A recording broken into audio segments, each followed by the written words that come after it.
Rampage é um filme onde um macaco gigante taca um caminhão na cabeça de um lagarto mutante, enquanto um brucutu fica de líder de torcida. Mas eu procurei uma lógica nisso tudo, que ingenuidade é minha. Se inscreve no nosso canal para não perder essas pérolas da sétima arte e vem ver tudo de errado com Rampage, destruição total. Bora pro vídeo!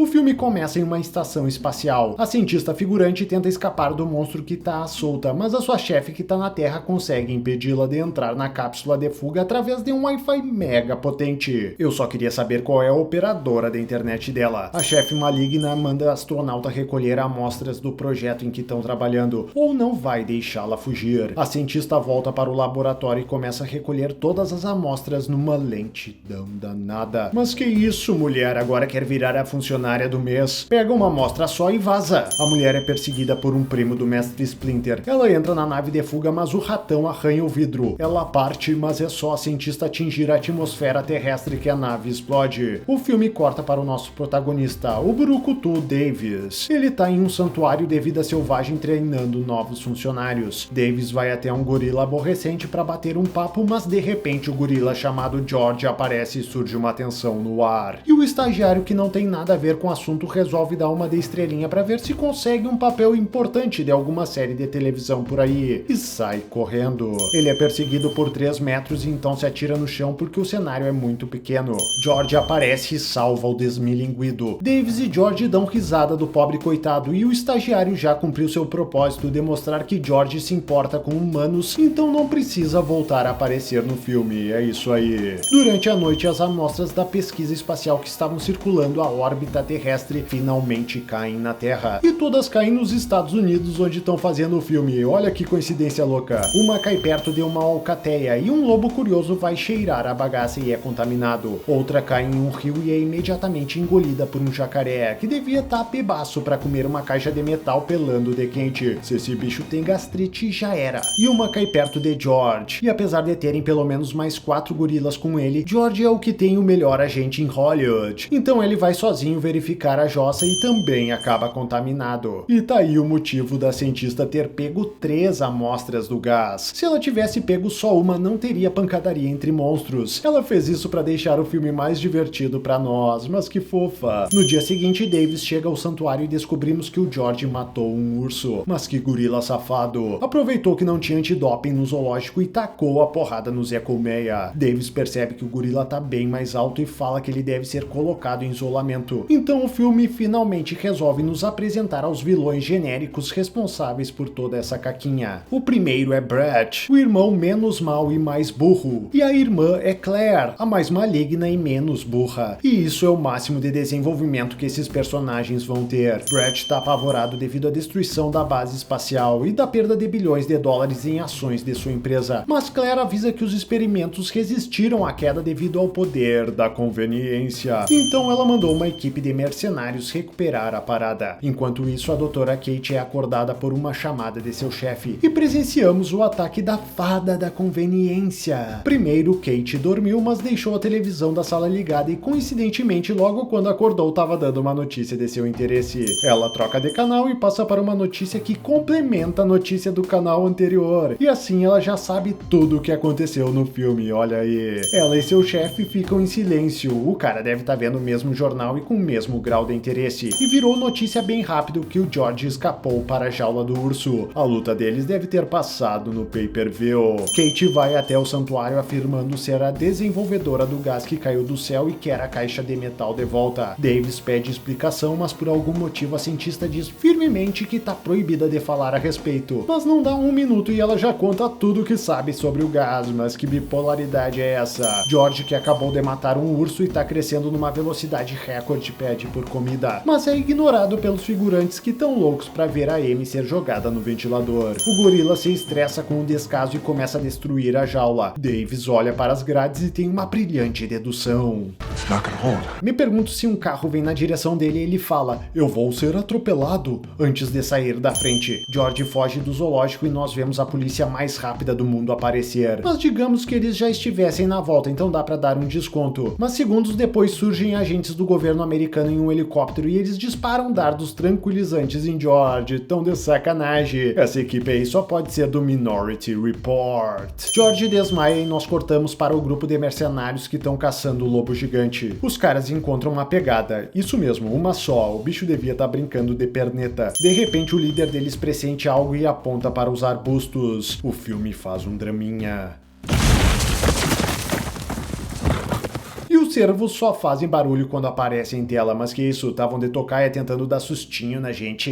E o lobo surge da direção contrária dos cervos e ataca um dos soldados, mas que coisa mais ridícula. Então quer dizer que os imbecis dos cervos correram em direção do predador, e que o lobo se recusou a comer um daqueles bichos suculentos pra devorar um homenzinho desses. Fala sério. Isso é que nem ir numa churrascaria de espeto corrido e se empantufar com pão de alho. E sem contar que o lobo maior que um elefante surgiu silencioso como um ninja. O lobo começa a matar geral. O líder do grupo consegue fugir, mas ele acaba perdendo o lobo de vista. O lobo, que é fã desse cara desde o tempo em que ele trabalhava como exterminador na Liga da Justiça, tenta tirar uma selfie com ele antes de matá-lo. Mas o mercenário se assusta com o sorriso colgate do bicho e tenta atirar no animal, mas é devorado. O filme volta para o nosso protagonista. Davis e a doutora Kate foram presos pelos agentes do governo. Mas sob qual alegação? Nenhuma! É que se eles levassem só o George com eles, Davis ia ser chutado pra fora do filme, e o filme é do The Rock, ora bolas. O responsável pela prisão deles aparece. Seu nome é Russell Gerald Negan Wayne Winchester, mas vamos chamá-lo apenas de Russell. Ele passa o currículo dos personagens para sabermos com quem estamos lidando. Davis é um ex-militar perito em tudo, ou seja, qualquer coisa que ele faça que não condiga com sua profissão no zoológico, o filme vai dizer que ele aprendeu no exército. Mas como são espertinhos. Já a doutora Kate trabalhava para a empresa dos vilões, desenvolvendo gás mutagênico para criar uma cura para o câncer e assim ajudar seu irmão. Mas ao saber que iam usar o produto como uma arma, ela tentou destruí-lo e acabou presa. Então pera aí, se essa mulher desenvolveu o gás na Terra, o que os caras foram fazer no espaço? Experimentos com ratos? E se foram só fazer isso mesmo, vai me dizer que levaram todas as amostras do gás pro espaço e não deixaram nenhuma na Terra? Bota falta de planejamento. Em sua empresa em Chicago, Claire tem uma ideia brilhante: acionar uma antena que emite um som capaz de ser ouvido apenas pelos monstros, que farão de tudo para chegar lá e destruí-la. Assim, depois que eles forem mortos pelo exército, a equipe de Claire poderá coletar o DNA dos bichos para fazerem mais gás. Mas será que ela chegou a pensar que se a polícia ligar o gás à empresa dela, Claire vai ser responsabilizada por toda a destruição que os monstros causarem? E se descobrirem que ela atraiu os monstros para a cidade, vai ser no mínimo condenada à prisão perpétua. E se os monstros conseguirem chegar até o prédio, ele será destruído e não vai ter seguro no mundo que cobre esses danos. E o pior de todos, se o exército não conseguir parar as criaturas, não vai ter lugar seguro na Terra para se esconder. Mas Claire acha que isso tudo é bobagem e aciona a antena, que foi construída em um único dia, já que é impossível que ela tenha previsto que tudo o que aconteceu aconteceria da forma que aconteceu, ou seja, é fria. Longe dali, o lobo interrompe seu lanchinho e corre em direção de Chicago. O jacaré mutante nada na direção da cidade e no avião George acorda. O gorila quebra sua jaula e começa a sentar a porrada nos figurantes. Os agentes do governo começam a disparar suas armas de fogo dentro da aeronave. Se os tiros furarem a fuselagem ou se ricochetearem nas paredes de metal, talvez vocês se matem e escapem de ser mortos pelo gorila brilhante. Um dos tiros atinge os explosivos que todo mundo esqueceu que estavam ali e explode o motor da aeronave. E o outro tiro atinge o piloto. Parabéns, vocês escaparam do gorila. Sem os motores, o avião entra em queda livre. E o filme desconsidera todas as leis da física e os personagens têm que se segurarem para não serem puxados para fora da aeronave, pois estão caindo mais devagar que o avião. Se não entendeu o que eu disse, tenho más notícias sobre as tuas chances no Enem. Com um paraquedas, Kate se solta e vai para fora do avião. Davis vai até Russell, que tá desacordado, e tenta ajudá-lo. George acorda e vai para cima do protagonista, mas o gorila precisa escalar a aeronave, pois as leis da física não deram folga para ele. Que sacanagem. Davis solta Russell e se joga com ele para fora do avião, enquanto George cai com a aeronave. Davis ajuda Russell com paraquedas e então abre o seu. Eles chegam aos destroços da aeronave e descobrem que George sobreviveu e já meteu o pé. Enquanto isso, o FBI chega no escritório dos vilões. Agora a barra sujou pra eles, certo? Errado!